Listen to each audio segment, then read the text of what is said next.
Allez, salut les amis, mardi 2 avril, j'espère que vous allez bien et on est parti pour le point crypto du jour avec ce matin Bitcoin à 84 050 $, Ethereum 1850 $ et bien sûr pour le moment très peu de mouvements par rapport à hier, même si on a quand même un début de semaine qui est globalement assez positif sur l'ensemble des marchés avec déjà un rebond du côté des indices. Donc là on le voit sur le Nasdaq et par exemple sur le S&P 500 qui récupère pas loin de 150 points sur la journée d'hier.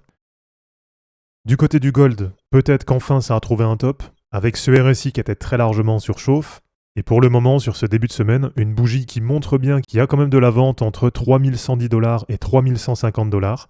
Donc là, sur la semaine, ça va être intéressant à suivre, puisque si on a une correction du côté du gold, eh bien peut-être que ça va profiter aux autres actifs, et notamment aux cryptos.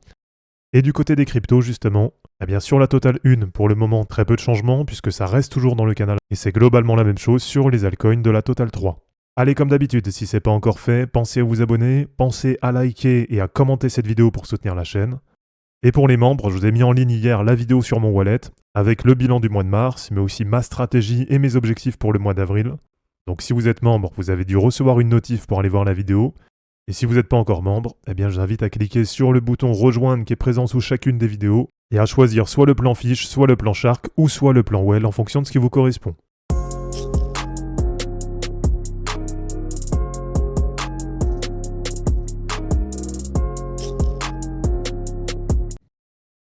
Alors du côté des news, ça y est, c'est officiel, on a Binance qui met fin à l'USDT en Europe.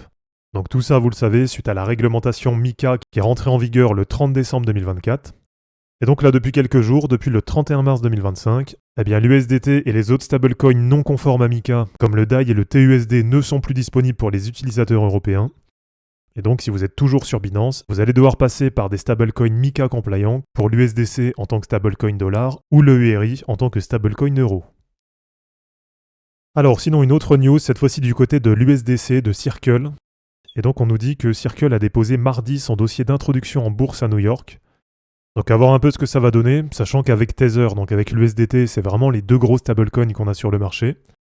Et donc avec cette introduction en bourse, Circle visera une valorisation de 4 à 5 milliards de dollars.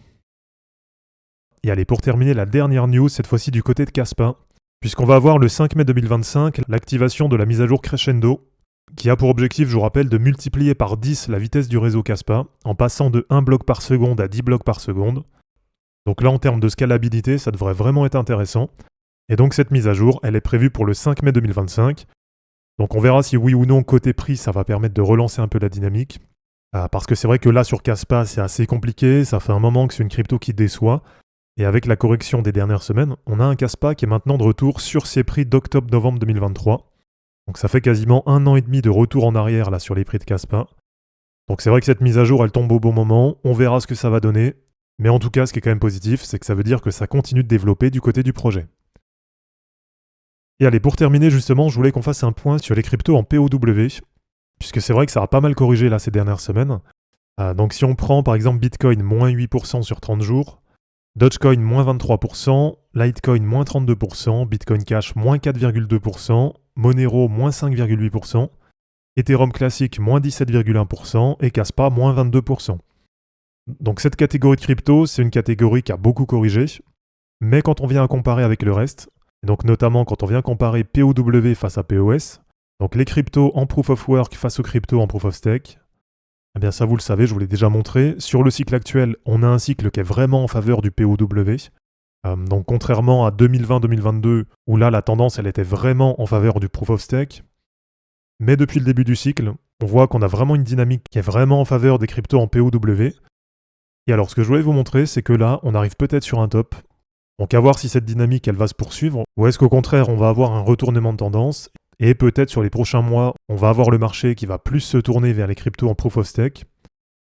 Donc là, pour le moment, il n'y a encore rien de fait, il n'y a pas de retournement de tendance qui a eu lieu.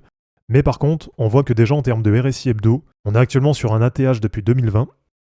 Donc peut-être qu'actuellement, c'est en surachat du côté du POW par rapport au POS. Et on voit que du côté de la chart, depuis les points bas sur le marché à l'été 2024, on voit que c'est parti quasiment en parabolique. Donc là, vraiment en faveur du POW. Donc voilà, pour le moment, comme je vous dis, il n'y a encore rien de fait, il n'y a pas de vrai retournement de tendance qui est validé. Mais on voit qu'on est un peu dans la même situation qu'en octobre 2023. Donc avec un RSI hebdo qui était à ce moment-là déjà en surachat. Et on voit que derrière, ça avait bien corrigé. Donc que ce soit en termes de RSI ou même en termes de prix. Là, on voit que pendant plusieurs mois, on a eu une tendance derrière qui a été plus en faveur du Proof of Stake. Donc à voir si cette fois, ça va être aussi le cas. Donc est-ce qu'on va avoir les cryptos en Proof of Stake qui vont sur les prochains mois surperformer les cryptos en POW? Donc à voir sur les prochains mois. En tout cas, si c'est le cas, si on a ce retournement de tendance, eh bien ça pourrait profiter à Ethereum, BNB, Solana, Cardano, Tron, Toncoin, Avalanche, etc., etc. Donc à surveiller sur les prochains mois. Et dans tous les cas, si on a le marché qui part à la hausse, voilà, ça ne veut pas dire que les cryptos en POW n'iraient pas performer. Mais en tout cas, en termes de trading ou en termes d'investissement, eh bien peut-être que pour les prochains mois, il faudra privilégier les cryptos en POS par rapport aux cryptos en POW. Donc voilà, merci à tous d'avoir regardé cette vidéo, c'était assez rapide pour ce matin. J'espère en tout cas que ça vous aura plu.